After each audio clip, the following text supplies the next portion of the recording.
Live from downtown Detroit, Local 4 News at noon starts now. I'm local forecaster Brandon Rue, live at the Meijer in Royal Oak, and it is a severe weather alert radio day. Deals on these radios, plus a chance for severe weather straight ahead. Plus 24 hours after being charged with involuntary manslaughter, the state's health director faces a judge. But first, lawmakers vow the game will go on as one of their own is hospitalized in critical condition. Congressman Steve Scalise and Michigan native Matt Micah suffered the worst injuries in yesterday's attack. Micah's family just released a statement just into the Local 4 newsroom that reads, Matt was shot multiple times in his chest and arm and suffered massive trauma. He remains in critical condition in the ICU at George Washington University Hospital. He requires assistance to breathe and will need additional surgeries. Matt has been alert, conscious, and communicating through notes. Well, just minutes ago, the president updated the condition of Congressman Scalise.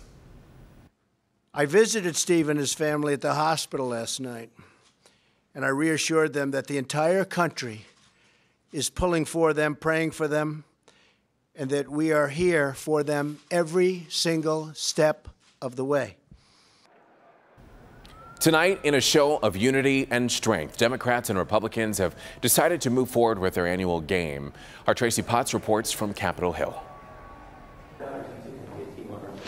Republicans meet this morning to talk through what happened. Florida Congressman Ron DeSantis spoke to the alleged shooter as he was leaving early. We were sitting ducks. He could have potentially started with us. Staffer Zachary Barth was wounded. I'm very blessed to be alive. He credits 2 Capitol Police officers for saving his life. Without them, there would have been tremendous loss of life, and I probably wouldn't be talking to y'all. President Trump visited one of those officers last night, along with the man they were protecting, Majority Whip Steve Scalise. He's still critical after being shot and needs more surgery. Lawmakers had recently asked for more security outside the Capitol. Now I fear for my security after seeing the carnage there. Some blame an atmosphere of hate. I would argue that the president has unleashed is partially, again, not in any way totally, but partially to blame for demons that have been unleashed.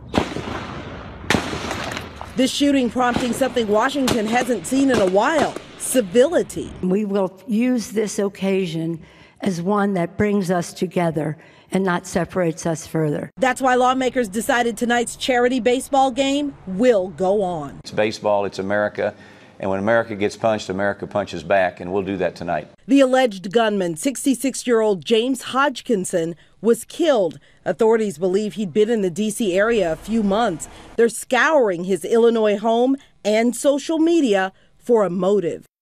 A couple of lawmakers said they ran into the suspect right before this happened, minutes before gunshots rang out, and he asked if Democrats or Republicans were practicing on that field. Tracy Potts, NBC News, Washington. And Michigan Congressman Mike Bishop was at the field when those shots were fired. This morning he tweeted, quote, "It's game day, ready to get back on the field and play for Steve Scalise, Matt Micah, and friends tonight." And we should let you know our Kimberly Gill is in Washington, D.C. for tonight's charity game. Her live coverage kicks off starting at 4 p.m. only here on Local 4. Well, right now we want to get to breaking news that we're following out of Pennsylvania. Jurors in the Bill Cosby sex assault trial are deadlocked. The jury of 7 men and 5 women have spent 30 hours deliberating since Monday. The judge has now told them to continue trying to reach a verdict. Cosby, as you know, is accused of drugging and assaulting Andrea Constand in 2004. If convicted, he could face up to 30 years in prison. Here at home, and tragedy in Harrison Township as a toddler is now dead after drowning in a canal behind his home. This all happened around 7 last night behind a home on Malice Street. Police saying that that's where a family was barbecuing when a 19-month-old child just wandered off and fell into that canal. The toddler wasn't breathing when she was removed and was pronounced dead at the hospital. Police are investigating. 2 of the 5 people charged in connection with the Flint water crisis were arraigned in court today. Nick Lyon, the director of Health and Human Services, is accused of failing to alert the public about the outbreak and is charged with involuntary manslaughter. Dr. Eden Wells, the state's chief medical officer, is charged with obstruction of justice and lying to an investigator. Both were arraigned in court this morning. 3 other officials were charged as well, and they'll be arraigned at a later date. And the search for answers continues this afternoon after a 40-year-old man was shot on Detroit's west side. That shooting happened around 3 this morning during an attempted carjacking. And police say 2 suspects approached the car, demanded that the driver give up his vehicle, and then shot him in the leg. The victim was rushed to the hospital and immediately went into surgery. Police are looking for his 2005 lime green Chevy Tahoe. If you see that car or know anything about the shooting, you're asked to contact Detroit Police. Well, families of those detained during last Sunday's ICE roundup will be allowed to visit them in Ohio today, with visits scheduled from 3:30 to 4:30 p.m. today through Saturday at the Northeast Ohio Correctional Center in Youngstown. In total, 140 Chaldean Americans were detained. They've all received fair proceedings, but were ineligible for relief due to previous criminal convictions. Well, right now we want to switch gears and head on out to the Meijer store in Royal Oak. That's where we find meteorologist Brandon Rue on this Thursday afternoon, or what we like to call Friday Eve afternoon. You're there live for Severe Weather Alert Radio Day. Very important as we're experiencing some stormy weather of our own today, Brandon. We've had it all week, and it continues for the rest of the week. Yes, we're here at Meijer, and it's 14 and Coolidge. So is it Royal Oak? Is it Troy? It's that one, but it is Severe Weather Alert Radio. So the guys from Midland Radio are here, a discount on these radios, and they're here to tune them in, show you how they work. It is the absolute security blanket for you and your family, not only for afternoon, evening storms, but that threat of overnight storms. How do you know? How do you get alerted? And this is the answer, the Midland Weather Radios. And we'll have more on that coming up in just a minute. Want to get you set, though, for this day of potential severe weather. We have 80 degrees out at Metro, 80 in Ann Arbor, 82 in Howell, 79 in Pontiac. It has been cooler up north with cloud cover and more spotty showers north of 69, but as we look at the heat index, or what it feels like with the humidity, boy, you got to add a few degrees to it. It is air you can wear. It's pretty soupy out there, and for the day ahead, looks like about 86 degrees with some hazy sunshine. That heat and humidity is building up, and it's the contrast with a little stationary front over us brings some spotty showers, but also that storm threat from 3 to 9 p.m. It is a marginal risk for severe weather, and you can see right now just a couple of spotty showers out there, both south and north of Detroit. But coming back here live again at the Meijer store in Royal Oak, Coolidge and 14 Mile, we'll talk to Bruce Jones with Midland Radio in just a minute, talk about the deal they're offering and what you need to know to get on out here and get one of these radios today. We'll see you in a few, Evrod. All righty, Brandon, we'll check back in with you in just a little bit. But right now, we want to get to developing news that we're following out of China, where at least 7 people are dead and 66 injured after an explosion at a kindergarten school. Police there saying the explosion happened at the end of the school day as parents were picking up their kids from school. At this time, it's unclear what caused that explosion or if it was set on purpose, but there is an investigation underway. Turning now to a Help Me Hank recall alert for you this afternoon, as Chrysler is recalling more than 200,000 minivans because of wiring issues. The recall involves 2011 and 2012 Grand Caravans. Chrysler says the vans need additional wiring protection along the steering wheel trim, and if not repaired, the faulty wiring could cause the driver's side airbag to accidentally deploy. Chrysler says that they'll contact affected customers so that they can schedule the necessary repair. All right, still ahead here on Local 4 News at noon, a dangerous wrong-way crash caught on dash cam video. We'll tell you what happened and why police say that it was a miracle everyone was able to walk away. But first, new concerns about the building safety of a London high-rise that caught fire, killing more than a dozen people. That's coming up next. Welcome back, everyone. Many family members and neighbors of those killed in that massive high-rise fire in London now say the building was a death trap. Officials say they expect that dozens more might not have escaped the blaze as they start the cleanup and recovery mission. Bill Neely reports from London. High up in the smoking tower block, they're recovering bodies.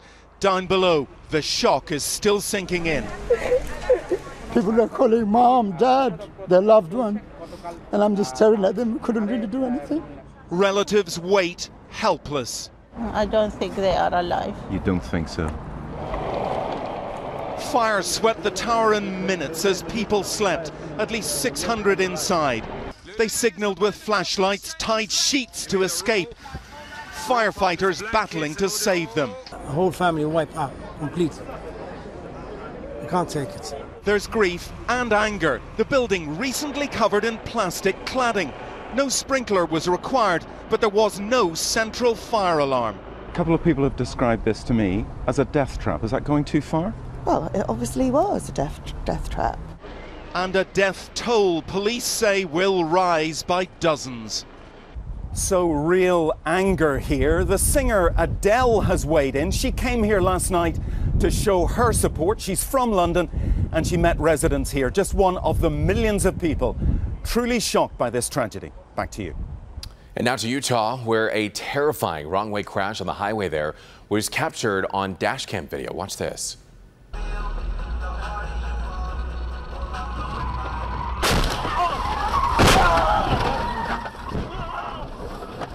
Oh man, you can hear the screams from the driver inside of that vehicle.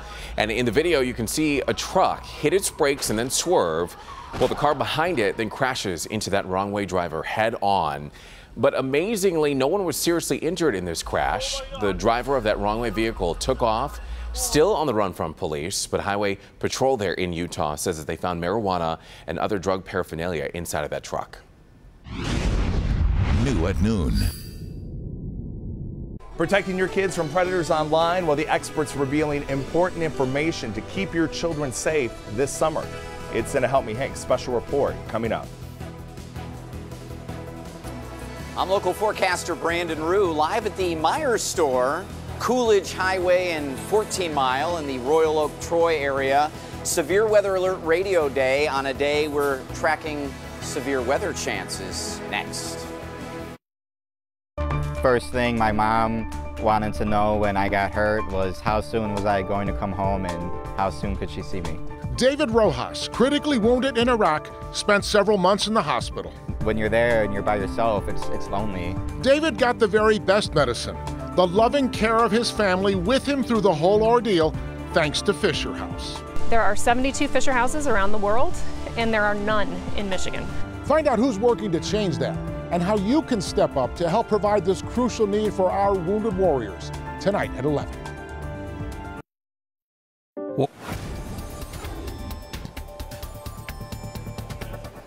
Welcome back to Local 4 News at noon. I'm meteorologist Brandon Rue, live at the Meijer store in Royal Oak. Severe weather alert radio day. We'll talk to the folks from Midland Radio in just a minute. Let's get you set as we anticipate maybe one or two storms later flaring up. 80 degrees outside right now. The humidity's up there almost 70%. So you got to add a good 3-4 degrees onto the air temperature. Air you can wear. 86 the high, but again, feeling more like 90.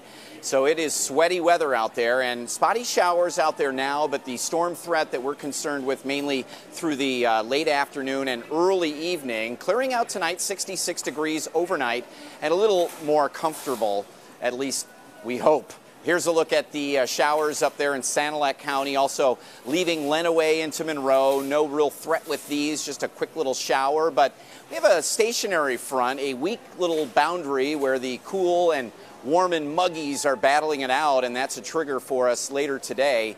The warmer we get, the more likely that we get some of these showers and storms that flare up, and it's a marginal risk from the Storm Prediction Center. That's a weak or low risk, and it covers most of the area, and it just means one or two of these storms could be 50+ mile-an-hour gusts, some hail, some lightning, so we need to watch out. Here's the clouds and radar, and we see these showers again flaring up right on that stationary front. Some heavy downpours possible as well, and I know we have a ball game tonight. need to just watch out for this, as we could still have some showers around at the beginning. As we head to the 7-day forecast, we could see an isolated shower on the 5-6 p.m. hour tomorrow, but I think the humidity is down a little bit. Most of the day is decent, near 90, and the Father's Day weekend is a little touch and go with showers on and off Saturday and first half of the day, Father's Day. Speaking of, Bruce Jones is here, Midland Radio. Happy Father's Day to you, sir. Thank you, Brandon. Thank you very much, and what a great gift this would be. It's perfect, because most dads are kind of weather geeks, you know? And if you come out to the Meijer in Royal Oak today, Duracell is going to give you free batteries to put in these weather radios. So purchase a weather radio. We'll program it for you so you take it home and give it to Dad. All Dad has to do is plug it into the wall, and then he's getting live updates from the National Weather Service. A discount, and you guys program it. We program it, so all you have to do is plug this thing in. The idea is this is like a smoke detector for storms. Yeah. And it just sits there and it silently works all year long. And on that one day when you're not paying attention and it goes off, it lets you know that it's time to turn on the TV and find out what's going on. Yeah, and again for dads, you know, the protectors of the house, just a little added security blanket. Absolutely, and it's kind of hard to shop for dads because they have everything. Every home should have one of these, but most of us put off buying it until there's been a big tornado, and then we run out. But that's after the fact. How about let's get everybody to get one before the next big storm? And the guys are here too from the National Weather Service. They'll talk to you about getting a severe weather kit prepared, food, things like that. And there's another radio they have that has a crank and little solar power. So if you're a boater, camper, something like that, you can bring it with you. So Evrod here again at the Meijer store in Royal Oak, 14 and Coolidge. Severe Weather Alert Radio Day. Ben Bailey will be here in a little bit, so we look forward to seeing you. Alrighty, Brandon, thank you. Make sure you stop on by. As parents, you know you teach your kids to wear helmets when they ride their bikes and to wear sunscreen when they're outside, but are you also teaching them to be safe online? Our Local 4 consumer investigator, Hank Winchester, talked with the experts who say it's important to also focus on digital parenting. Good morning. We know with the kids having more time during the summer, they'll likely spend more time online or grabbing their phone. Unfortunately, predators know that, and they are looking to make contact. You really need to monitor. You really need to be on top of it. There are plenty of things you should be doing to help keep your kids safe online this summer. First, put that computer where you can walk by anytime and not worry about what's going on. Having access to a computer with a closed door, like a bedroom or an office, can allow kids to go into places that you don't really want them to be. It's always a good idea to keep tabs on their social media pages. Find out who is interacting with your child. You want to look at who they are allowing to look at their profile and look at their photo stream. You want to make sure all of those people are friends and people your child knows, and remind them never post personal information like their address or birth date. Make sure that they understand what they're able to share and what they're not able to share. And that includes vacations. It's tempting to want to share those photos from a great trip to the beach, but remember, everyone may be able to see those photos. Wait to post until you come home. There's 3 billion people online, and your kids are online. Would you allow them to wander the city with 3 billion people or 3 billion strangers that they don't know? Generally not. And we have more information, safety tips from the experts on the Help Me Hank page at clickondetroit.com. Information that you can use to protect your kids this summer. I'm Hank Winchester. Help Me Hank. Great advice. We'll be right back.